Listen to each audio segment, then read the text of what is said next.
How to set Google Chrome as default browser on Android phone. Hello guys, in today's video I'm gonna show you how to set Google Chrome as default browser on Android phone. First open settings and then scroll down until you find apps, and now click apps again, not apps, click apps and click default apps here, and here we will find default app settings, and if you can't find it here just type default apps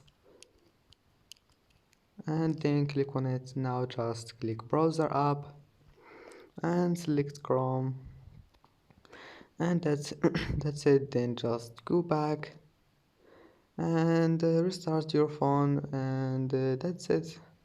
Don't forget like if you like this video, and subscribe, and thank you for watching this video until the end, and see you in the next video.